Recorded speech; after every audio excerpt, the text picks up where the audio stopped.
Hello, ആഗം എജ്യൂടോക്സിൻ്റെ പുതിയൊരു വീഡിയോയിലേക്ക് എല്ലാവർക്കും സ്വാഗതം.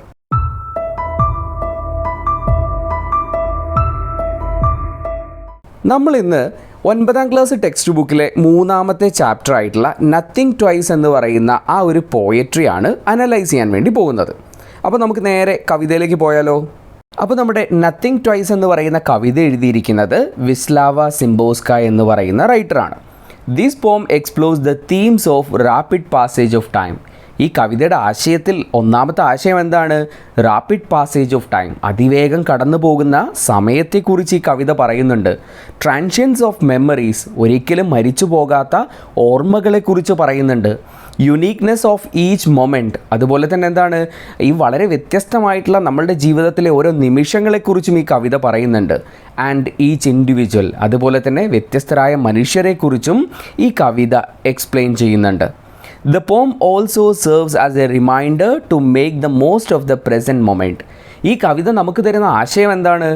ഈ ഒരു പ്രസൻറ്റിൽ, അതായത് വർത്തമാനകാലത്തിൽ നമ്മൾ ജീവിക്കണം. ഒരിക്കലും നമ്മൾ ആ ഒരു പാസ്റ്റിനെ കുറിച്ച് ഓർത്തോ അല്ലെങ്കിൽ വരാൻ പോകുന്ന ഫ്യൂച്ചറിനെ കുറിച്ചൊന്നും ഓർത്തിട്ട് നമ്മൾ വറീഡ് ആകാൻ വേണ്ടി പാടില്ല. ഈ ഒരു പ്രസൻറ്റിൽ നമ്മൾ ജീവിക്കണമെന്നാണ് കവിത നമുക്ക് പറഞ്ഞു തരുന്നത്. Since it waits for no one, സമയം എന്ന് പറയുന്നത് ആരെയും കാത്തു നിൽക്കില്ല. The idea encourages people to live fully in the present. അപ്പോൾ ഈ കവിതയിലൂടെ ആ വായിക്കുന്ന വായനക്കാരെ എൻകറേജ് ചെയ്യുന്ന എന്തിനു വേണ്ടിയിട്ടാണ്? ഈ ഒരു വർത്തമാനകാലത്തിൽ ജീവിക്കാൻ വേണ്ടിയിട്ടാണ്. Because once the day is over it's gone for ever.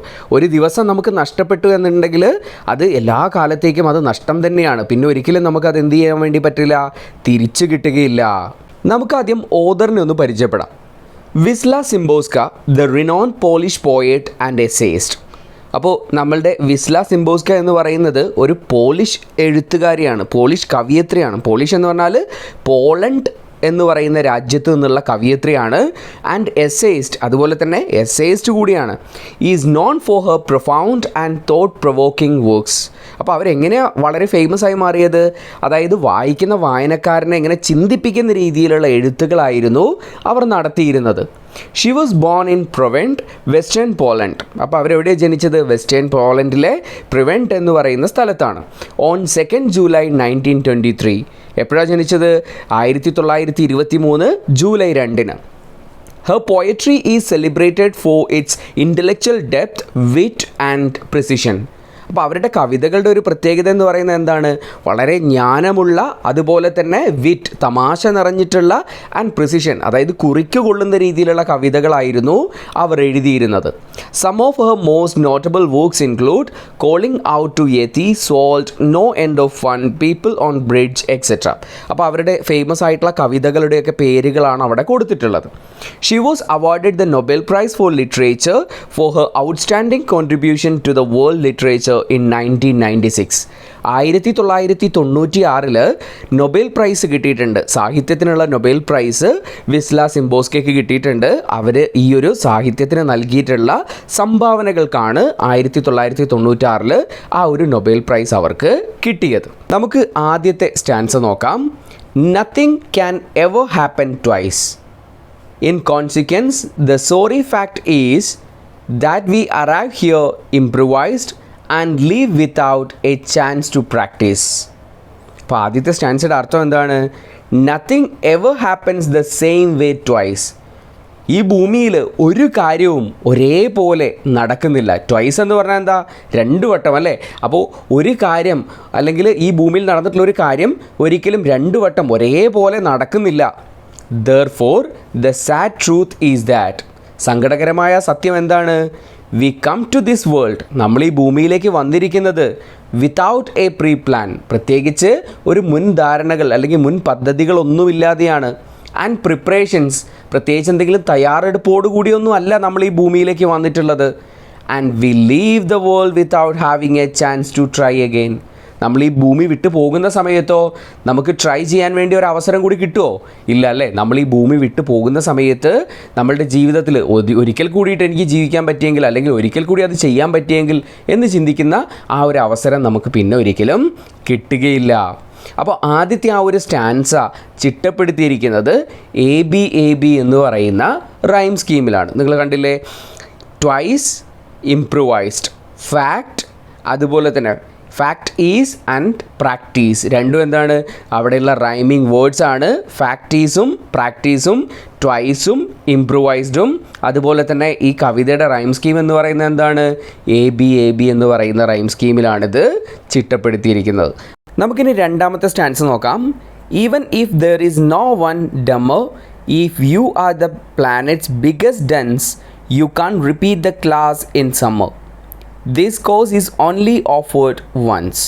അപ്പോൾ രണ്ടാമത്തെ സ്റ്റാൻസയും എ ബി എന്ന് പറയുന്ന ആ ഒരു റൈം സ്കീമിൽ തന്നെയാണ്. അതിൻ്റെ അർത്ഥം ഇത്രയേ ഉള്ളൂ, even if there is no one more stupid than you. ഈ ഭൂമിയിൽ നിങ്ങളെക്കാൾ വലിയൊരു മണ്ടൻ, ബുദ്ധിശൂന്യൻ വേറെ ആരുമില്ലെങ്കിൽ, and even if you are the biggest fool on the earth, ഈ ഭൂമിയിലുള്ള ഏറ്റവും വലിയ മണ്ടൻ നിങ്ങളാണെന്ന് കരുതുക, അല്ലെങ്കിൽ ഏറ്റവും ബുദ്ധിശൂന്യൻ നിങ്ങളാണെന്ന് കരുതുക, and you can retake the life lessons. അപ്പോൾ നിങ്ങൾക്ക് എന്ത് ചെയ്യാൻ വേണ്ടി പറ്റില്ല, ജീവിതമാകുന്ന ആ പാഠങ്ങൾ ഒരിക്കൽ കൂടി റീടേക്ക് ചെയ്യാൻ വേണ്ടിയിട്ട് നിങ്ങൾക്ക് സാധിക്കുകയില്ല. അതിന് കാരണം എന്താ, because life is only lived once. ജീവിതം എന്ന് പറയുന്നത് ഒരൊറ്റ വട്ടം മാത്രം നമുക്ക് കിട്ടുന്നതാണ്. ഒരിക്കലും നമുക്കത് എന്ത് ചെയ്യാൻ വേണ്ടി പറ്റില്ല, ഒരു റീടേക്ക് എടുക്കാൻ വേണ്ടിയിട്ട് സാധിക്കില്ല. ഇപ്പോൾ നമ്മളൊരു ഫോട്ടോ ഒക്കെ എടുക്കുകയാണെന്ന് കരുതുക, അല്ലെങ്കിൽ ഒരു വീഡിയോ എടുക്കുകയാണെന്ന് കരുതുക. നമ്മൾ ആ വീഡിയോ നന്നായില്ലെങ്കിൽ നമുക്ക് റീടേക്ക് എടുക്കാനുള്ളൊരു അവസരമുണ്ടല്ലേ. പക്ഷേ ജീവിതത്തിൽ എന്തെങ്കിലും ഒരു കാര്യം ചെയ്തു കഴിഞ്ഞാൽ അതിനെ വീണ്ടും ഒന്ന് മാറ്റി ചെയ്യാമായിരുന്നു എന്ന് ചിന്തിക്കുന്നതിൽ അർത്ഥമില്ല. കാരണം ജീവിതം എന്ന് പറയുന്നത് ഒറ്റൊന്നു മാത്രമേ ഉള്ളൂ. അപ്പം നമുക്ക് ഒരിക്കലും അവിടെ റീടേക്ക് എടുക്കാനുള്ള ചാൻസ് നമുക്ക് ഉണ്ടായിരിക്കില്ല. നമ്മളിനി മൂന്നാമത്തെ സ്റ്റാൻസിലേക്ക് പോവാണ്. No day copies yesterday, no two nights will teach what bliss is in precisely the same way, with precisely the same kisses. അപ്പം മൂന്നാമത്തെ സ്റ്റാൻസിൽ പറയുന്ന കാര്യം ഇത്രയേ ഉള്ളൂ, each day is different from the one before it. ഒരിക്കലും എല്ലാ ദിവസവും ഒരേപോലെ ആകില്ല. അതായത് ഇന്നലെ പോലെ ആയിരിക്കില്ല ഇന്ന്, വ്യത്യസ്തമായിരിക്കും. എല്ലാം വ്യത്യസ്തമായിരിക്കും, ഒരേപോലെ ആയിരിക്കില്ല. എല്ലാ ദിവസങ്ങളും നമുക്ക് ഒരേപോലെ ആയിരിക്കുമോ? ഒരിക്കലുമല്ല. No two nights bring to us happiness and joy exactly in the same way. നമുക്ക് രാത്രിയിൽ നമ്മളുടെ 2 രാത്രികൾ എടുത്തു കഴിഞ്ഞാൽ ആ 2 രാത്രികളിൽ നമുക്ക് ലഭിക്കുന്ന സന്തോഷം, ആ ആഹ്ലാദം എന്ന് പറയുന്നത് ഒരേപോലെ ആയിരിക്കില്ല. അതിൽ വ്യത്യാസങ്ങൾ ഉണ്ടായിരിക്കും. ആ സന്തോഷത്തിൻ്റെ അളവ് കൂടിയിരിക്കാം, ചിലപ്പോൾ സന്തോഷത്തിൻ്റെ അളവ് കുറഞ്ഞിരിക്കാം. അപ്പോൾ നമുക്ക് കിട്ടുന്ന ആ സന്തോഷം എന്ന് പറയുന്നത് ഒരേപോലെ ആയിരിക്കില്ല. ചില വ്യത്യാസങ്ങൾ, ചില മാറ്റങ്ങൾ അവിടെ ഉണ്ടായിരിക്കും. വിത്ത് എക്സാക്ട്ലി സെയിം കിസ്സസ്. ഇവിടെ കിസ്സസ് എന്ന് പറയുന്ന വാക്കുകൊണ്ട് ഇവിടെ കവി ഉദ്ദേശിച്ചിരിക്കുന്നത് നമ്മളുടെ ബന്ധങ്ങളെയാണ്. അതായത് നമ്മളുടെ ജീവിതത്തിലുള്ള ബന്ധങ്ങൾ എന്ന് പറയുന്നത് എപ്പോഴും ഒരേപോലെ ആയിരിക്കില്ല. അത് സൗഹൃദങ്ങളായാലും കുടുംബ ബന്ധങ്ങളായാലും ഒക്കെ എല്ലാ ദിവസവും ഒരേപോലെ സന്തോഷത്തോടു കൂടി, അല്ലെങ്കിൽ എല്ലാ ദിവസവും ഒരേപോലെ സങ്കടത്തോടു കൂടി അങ്ങനെ ആയിരിക്കില്ല. അതിൽ വ്യത്യാസങ്ങൾ ഉണ്ടായിരിക്കും. എപ്പോഴും ഒരേപോലെ ആയിരിക്കില്ല ആ ബന്ധങ്ങൾ എന്ന് പറയുന്നത്. അപ്പോൾ കവി ഇവിടെ പറഞ്ഞു വരുന്നത് ഒരിക്കലും എന്ത് ചെയ്യില്ല, ഒരേപോലെ ആയിരിക്കില്ല എല്ലാ ദിവസവും, വ്യത്യസ്തമായിരിക്കും. ആ വ്യത്യസ്തതകളാണ് നമ്മളുടെ ജീവിതം എന്നാണ് മൂന്നാമത്തെ സ്റ്റാൻസയിലൂടെ കവി നമുക്ക് പറഞ്ഞു തരുന്നത്. ഇനി ഈ ഒരു സ്റ്റാൻസയിലെ റൈമിംഗ് വേർഡ്സ് എടുത്തു കഴിഞ്ഞാൽ yesterday, way, bliss, is and kisses, ഇതാണ് ഇവിടുത്തെ ആ ഒരു റൈമിംഗ് വേർഡ്സ് എന്ന് പറയുന്നത്. ബ്ലിസ് എന്ന് പറഞ്ഞിട്ടുണ്ടെങ്കിൽ ഹാപ്പിനെസ്, ആ ഒരു സന്തോഷത്തിനെയാണ് നമ്മൾ ബ്ലിസ് എന്ന് പറയുന്നത് കേട്ടോ. നമുക്കിനി നാലാമത്തെ സ്റ്റാൻസ് നോക്കാം. One day perhaps some idle tongue mentions your name by accident. I feel as if a rose were flung into the room, all hue and scent. ഇനി നമുക്ക് ഈ സ്റ്റാൻസയുടെ അർത്ഥം നോക്കാം. One day when someone casually mentions your name by chance. ഏതെങ്കിലും ഒരു ദിവസം നിങ്ങളുടെ കൂടെയുള്ള ആരെങ്കിലും ഒരാൾ നിങ്ങളുടെ പേര് വളരെ കാഷ്വലായിട്ട് എന്തെങ്കിലുമൊക്കെ കാര്യം പറയുമ്പോൾ മെൻഷൻ ചെയ്തെന്ന് വരാം. I will think of you and feel about you as if a rose was thrown into my room. അങ്ങനെ ആ നമ്മളുടെ പേര് അല്ലെങ്കിൽ എൻ്റെ പേര് അങ്ങനെ മെൻഷൻ ചെയ്യുന്ന സമയത്ത് എനിക്ക് എങ്ങനെയാണ് ഫീൽ ചെയ്യുന്നത്, എൻ്റെ മുറിയിലേക്ക് ഇങ്ങനെ എറിയപ്പെട്ട ഒരു വളരെ മനോഹരമായിട്ടുള്ളൊരു റോസ് പുഷ്പം പോലെ എനിക്ക് ഫീൽ ചെയ്യും. With all its colour and fragrance, നല്ല മണമുള്ള നല്ല ഭംഗിയുള്ള ഒരു പൂ പോലെയായിട്ടായിരിക്കും എനിക്ക് ആ വ്യക്തിയെക്കുറിച്ച് ചിന്തിക്കാൻ വേണ്ടിയിട്ട് സാധിക്കുക. പക്ഷേ പ്രത്യേകം എടുത്തു പറയുന്നുണ്ട്, അത് എത്ര സമയത്തേക്കാണ്, അന്നത്തെ ഒരു ദിവസത്തേക്ക് മാത്രം. ഇപ്പം നിങ്ങളുടെ കൂട്ടുകാരിൽ ഒരാൾ ഒരു ദിവസം നിങ്ങളെക്കുറിച്ച് സംസാരിക്കുകയാണ്. അങ്ങനെ സംസാരിക്കുന്ന സമയത്ത് നിങ്ങൾക്ക് ഒരു ദിവസത്തേക്ക് അയാളോട് എന്തുണ്ടാവും? വല്ലാത്തൊരു സ്നേഹവും ഇഷ്ടമൊക്കെ ഉണ്ടാവും. പക്ഷേ പിറ്റേ ദിവസം ആ സ്നേഹവും ഇഷ്ടമൊക്കെ ഉണ്ടായിക്കൊള്ളുന്നുണ്ടോ? ഇല്ല അല്ലേ? അപ്പോൾ അത് തന്നെയാണ് ഇവിടെ കവയിത്രിയും പറയുന്നത്. അതായത് എന്നെക്കുറിച്ച് എൻ്റെ പേരൊരാൾ മെൻഷൻ ചെയ്യുമ്പോൾ അയാളോട് എനിക്ക് വല്ലാത്തൊരു സ്നേഹവും ഇഷ്ടമൊക്കെ അന്നത്തെ ഒരു ദിവസം തോന്നിയേക്കാം. പക്ഷേ എല്ലാ ദിവസവും എന്തുണ്ടാവില്ല? ആ ഒരു സ്നേഹവും ഇഷ്ടമൊക്കെ എൻ്റെ മനസ്സിൽ ചിലപ്പോൾ നിലനിന്നില്ല എന്ന് വരാം. അപ്പോൾ ഇവിടെ ഹ്യൂ എന്ന് പറയുന്ന വാക്കിൻ്റെ അർത്ഥം കളർ, ആ ഒരു ഭംഗിയുള്ള കളറിനെയാണ് ഹ്യൂ എന്ന് പറയുന്നത്. ഫ്ലങ് ചെയ്യാന്ന് പറഞ്ഞിട്ടുണ്ടെങ്കിൽ ത്രോൺ, എറിയുന്നതിനെയാണ് ഫ്ലങ് എന്ന് പറയുക. സെൻറ്റ് എന്ന് പറഞ്ഞിട്ടുണ്ടെങ്കിൽ ഫ്രാഗ്രൻസ്, ആ മണത്തിനെയാണ്, ആ സ്മെല്ലിനെയാണ് നമ്മൾ സെൻറ്റ് എന്ന് പറയുന്നത്. അപ്പോൾ ഈ ഒരു സ്റ്റാൻസയിലുള്ള ആ ഒരു എന്താ പറയുക റൈമിംഗ് വേർഡ്സ് എന്ന് പറയുന്നത് tongue, flung, accident and scent. So ഇനി അഞ്ചാമത്തെ stanza. The next day, though you are here with me, I can't help looking at the clock. A rose, what could that be? Is it a flower or a rock? അപ്പോൾ ഈ ഒരു അഞ്ചാമത്തെ stanza നാലാമത്തെ സ്റ്റാൻസയുമായി connect ചെയ്തുകൊണ്ടാണ് പറയുന്നത്. But the very next day, അടുത്ത ദിവസം തന്നെ, even if you are still with me, അങ്ങനെ എൻ്റെ പേരൊക്കെ മെൻഷൻ ചെയ്ത വ്യക്തി എൻ്റെ കൂടെ ഉണ്ടെങ്കിൽ പോലും I will have already forgotten you. ഞാൻ നിങ്ങളെ മറന്നു പോയിട്ടുണ്ടാവും. നീ എൻ്റെ പേര് മെൻഷൻ ചെയ്ത കാര്യമൊക്കെ ഞാൻ മറന്നു പോയിട്ടുണ്ടാവും. Lost the thrill of the previous day. തലേ ദിവസം എൻ്റെ പേര് മെൻഷൻ ചെയ്ത സമയത്ത് എനിക്ക് നിന്നോട് തോന്നിയ ആ ഒരു സ്നേഹവും ഇഷ്ടമൊക്കെ ചിലപ്പം ഇല്ലാതായി പോയിട്ടുണ്ടാവും. I'll keep looking at the clock for the passage of time. ഞാൻ എന്ത് ചെയ്യും? അവിടെയുള്ള ക്ലോക്കിലേക്ക് ഇങ്ങനെ എന്താ സമയം പോകാത്തേ, ഇവൻ്റെ കൂടെ ഇരുന്നിട്ട് സമയം പോകുന്നില്ലല്ലോ എന്നിങ്ങനെ ചിന്തിച്ച് ഞാൻ ആ ക്ലോക്കിലേക്ക് നോക്കിക്കൊണ്ടിരിക്കും. ഐ വിൽ ആസ്ക് മൈസെൽഫ്, എന്നിട്ട് ഞാൻ എന്നോട് തന്നെ ചോദിക്കും, rose, what rose, what rose, what does that mean? റോസോ? അതെന്താ ഈ റോസ് എന്ന് പറഞ്ഞാൽ? Is it a flower or just a piece of rock? അതൊരു പൂവാണോ അല്ല വെറുമൊരു എന്താ പറയുക റോക്കാണോ, റോക്ക് പീസാണോ എന്ന് ഞാനിങ്ങനെ സ്വയം ചിന്തിക്കും. അപ്പോൾ ഇവിടെ കവയിത്രി പറയുന്ന കാര്യം എന്താ? നിങ്ങളെ ഒരു ദിവസമൊക്കെ ചിലപ്പം നിങ്ങൾ നല്ലത് പറയുന്നതൊക്കെ കേട്ടിട്ട് നിങ്ങൾ ഓർത്ത് വെച്ചിരിക്കും. പക്ഷേ പിറ്റേ ദിവസം ആകുമ്പോഴത്തേനും ആ കാര്യങ്ങളൊക്കെ മറന്നു പോയിട്ടുണ്ടാവും. നിങ്ങൾ ആരാന്ന് പോലും ചിലപ്പം മറന്നു പോയിട്ടുണ്ടാവും. നിങ്ങളോട് തലേ ദിവസം ഉണ്ടായിരുന്ന ആ സ്നേഹവും ആ കടപ്പാടൊക്കെ പിറ്റേ ദിവസം നിങ്ങൾക്കത് പ്രതീക്ഷിക്കാൻ വേണ്ടിയിട്ട് പറ്റില്ല. ആ സമയത്ത് ആ കാര്യങ്ങളൊക്കെ മറന്നു പോയിട്ടുണ്ടാവും.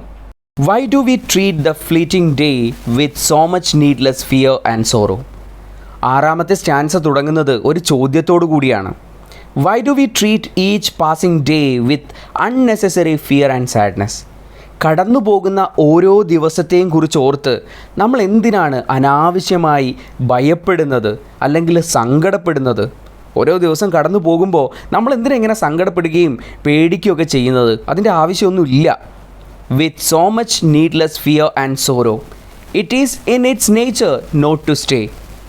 It's natural that time waits for no one. സമയം ആർക്ക് വേണ്ടിയിട്ടും കാത്തു നിൽക്കില്ല. ഇത് സ്വാഭാവികമായിട്ട് നടക്കുന്നൊരു കാര്യമാണ്. അതുകൊണ്ട് തന്നെ നമ്മൾ എന്ത് ചെയ്യേണ്ട ആവശ്യമില്ല, പേടിക്കേണ്ട ആവശ്യമില്ല, സങ്കടപ്പെടേണ്ട ആവശ്യമില്ല. Today is always gone tomorrow. Every moment of the today, ഇന്നത്തെ ഈ ഒരു ദിവസത്തിൻ്റെ ഓരോ നിമിഷങ്ങളും ഈസ് പാസിങ് ഫോർവേഡ്, മുന്നോട്ട് പോയിക്കൊണ്ടിരിക്കുകയാണ്. And becomes a part of the time gone. എന്നിട്ടോ അതൊക്കെ ഒരു പാസ്റ്റിൻ്റെ ഭാഗമാവുകയാണ്, അത് കഴിഞ്ഞു പോയൊരു കാര്യത്തിൻ്റെ ഭാഗമാവുകയാണ്. അപ്പോൾ നമ്മളുടെ ജീവിതത്തിൽ അനാവശ്യമായിട്ട് പേടിയും സങ്കടമൊക്കെ കീപ്പ് ചെയ്യുന്നത് കൊണ്ട്, ഓരോ ദിവസവും ഇങ്ങനെ പേടിയും സങ്കടമൊക്കെ വെച്ച് ജീവിക്കുന്നതുകൊണ്ട് പ്രത്യേകിച്ച് ഒരു ഗുണവുമില്ല. കാരണം എന്താണ്? ആ ഓരോ നിമിഷവും ഇങ്ങനെ കടന്നു പോയിക്കൊണ്ടേയിരിക്കുകയാണ്.